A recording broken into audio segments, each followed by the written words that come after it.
અને અમારે ઝોલાની જો ખાસિયત બંને બાજુ પલટે ઇધર ઇધર કિચનમાં કામ ચાલતું એટલે આમ કરી નાખવાનું, હોલમાં કામ ચાલતું તો આમ કરી નાખવાનું, જેથી કરીને આમ બેસી અને વાતું થાય એ ચા જ પીવાય તાહારીમાં. જે માણસને 1 રૂપિયાની કિંમત ખબર હોય ને એ માણસ પાસે કરોડો રૂપિયા આવે ને તો બી ઘમંડ નથી કરતો. ચાલીને આવીને તો પેલા સૂર્ય નમસ્કાર કમ્પ્લીટ કર્યા, 8 કર્યા છે, નેક્સ્ટ આપણે 15 કરવાના છે.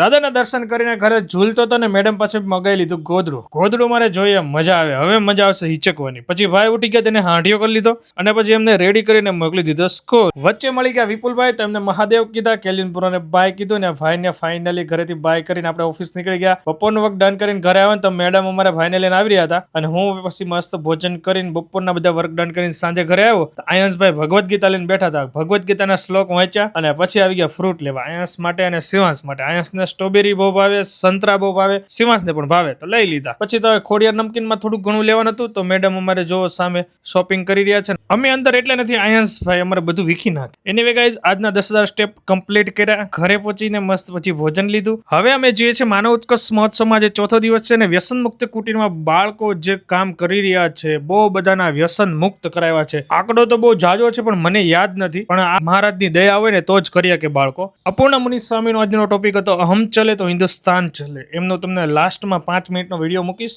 આખું પ્રવચન. બહુ એન્જોય કર્યો અમે. ચોથો દિવસ પૂર્ણ કર્યો. હવે વિડીયો આપણે એન્ડ કરી દઈએ. બાય બાય, જય સ્વામિનારાયણ. અમે અમેરિકામાં હતા સાહેબ, special talk for police department. I was in Cleveland, Ohio. એક જગ્યાએ પધરામણી અમે ગયા. ભારતની વાતો કરવાની છે ને તો ભારતમાં કેવું કરવું જોઈએ આપણે. ક્લિવલેન્ડ, ઓહાયોમાં રાત્રે 11:30-12 વાગે હું પૂરું કરું નહીં. પછી પેલા પધરાવણીનું મને કીધું અમેરિકામાં કે મારા ઘરે આવો ને. હવે સવારે પાછી શિબિર, દિવસે કોઈ સમય નહોતો એટલે રાત્રે 12:30 હું ક્લિવલેન્ડમાં પધરામણી નીકળ્યો, ઓહાયો સ્ટેટમાં. 1:30 વાગે એના ઘરે પહોંચ્યો. 1 કલાક. અમેરિકામાં તો માઇલોમાં બધું દૂર દૂર બહુ હોય છે એટલે 1:30 વાગે એના ઘરે પહોંચ્યા. 2 વાગ્યા સુધી એના ઘરે બેઠા. 2 વાગે નીકળ્યા. 2:30 વાગે રોડ ઉપર અમે ટર્ન લેતા હતા. 2:30 વાગે સુમસામ બધું હતું, ટર્ન લેતા હતા અને એમાં પેલા સ્પીડ થોડીક વધારે કરી દીધી. વડોદરાનો છોકરો ધીરેન એનું નામ, અને સ્પીડ વધારી તે અચાનક અમારી પાછળ એક લાલ લાઈટ વાળી ગાડી આવી. લાલ બધી મલ્ટિપલ લાઇટ્સ હોય છે ને, અહીંયા પણ આવી ગઈ છે એવી કાર આવી, પોલીસ કાર. એટલે મારી નજર ગઈ, કેમ અત્યારે આ લોકો, ત્યાં પાછી બીજી પોલીસ કાર આવી, બે ગાડી આવી. એટલે મને એમ કે આ લોકો સંતોને આટલું બધું સન્માન આપે છે રાત્રે. 2 પોલીસોની ગાડીઓ સંતોના દર્શન માટે ગયેલો સાહેબ જેવા છે કે શું છે આ બધા, રાત કો દર્શન આ જાતે. એટલે બંને ગાડી આવી ગઈ. પછી મેં કીધું જવા દે. મને કે ના જવા દે ભાઈ, પોલીસ છે, અમેરિકામાં ભગાવાય નહીં. પોલીસની ગાડી પાછળ આવે એટલે ઊભી જ રાખવાની.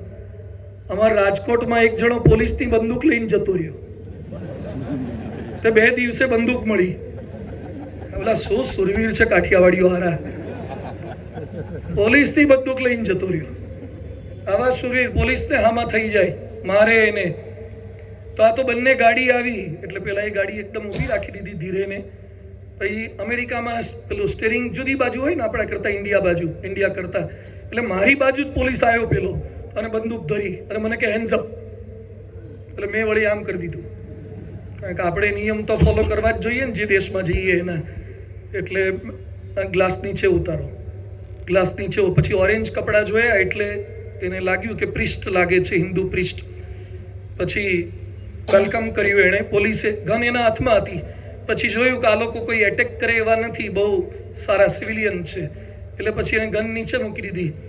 પછી અમારો ડ્રાઈવર જે હતો એટલે હરિભક્ત જ હતા, એને કે જેન્ટલમેન ગુડ નાઇટ, જો પોલીસ ડિપાર્ટમેન્ટ. રાત્રે એને શું કીધું, જેન્ટલમેન ગુડ નાઇટ. એ કે sir good night. What was your speed? તમારી સ્પીડ શું હતી? એ કે sir I was on 30 something. No, you are on 90. તમે 90 સ્પીડમાં ટર્ન માર્યો છે અને ખોટું છે. અને એ લોકોને લેસર ગનમાં તો પકડાઈ જાય બધું, એટલે પકડાઈ ગયેલું હતું. આપણા ગુજરાતીઓ તો જુઠ્ઠું બોલવા અને બાના બતાવવા ટેવાયેલા છે. હા બોલો. તો એને ગપ્પા માર્યા એટલે પકડાઈ તો ગયા જ. પછી તો એ આ પાછો હજી બચવા માટેનો પ્રયત્ન કરે છે. એ કે સર એમાં એવું હતું ને કે ઇન્ડિયાથી અમારા સંતો આવ્યા છે, Hindu priest, very qualified saint, engineer saint, and they deliver the lectures on the different topics and very pious person. તો એ લોકોને મોડું ના થાય એટલે મારે થોડી સ્પીડ કરવી પડી. નિરાતે લોકો સમયસર સૂઈ શકે ને, સ્લીપ સારી મળે એટલે. તો પોલીસ પેલા શું બોલે, અમેરિકન પોલીસ, તો તમને ડબલ પનિશમેન્ટ થશે. કારણ કે તું એકલો બેઠો હોત ને, સ્પીડ વધારે હોત ને, તને કંઈક થાય તો વાંધો નહીં, પણ આવા પવિત્ર સંતોને કંઈક થઈ જાય તો તારી ભૂલ કહેવાય. તે સ્પીડ વધારે કેમ રાખી? તો એ પાછો મેં કીધું રહેવા દે, હવે જે થતું હોય વહીવટ કર. વહીવટ એટલે સીધું, હા, પાછું આ વહીવટનો પાછો અર્થ બહુ જુદો થાય છે. એટલે મેં કીધું જે થતું હોય થવા દે હવે. તો એને પાછું શું કીધું પેલા પોલીસને, કે sir I was first time in this area so forgot the route. તો પેલો પોલીસ એકદમ નજીક આવીને કે જેન્ટલમેન વેર ટુ ગો, ક્યાં જવું છે તારે? એટલે એણે કીધું કે અમારે ક્લિવલેન્ડ બાજુ આ બાજુ જવાનું છે. તો કે હથેળીમાં આમ કર્યું અને પછી કે first exit, then left, then right, એમ કરીને અમને 7 મિનિટ સુધી આખો રસ્તો મંદિર પહોંચવા સુધીનો સમજાયો. અમને બધી જ ખબર હતી.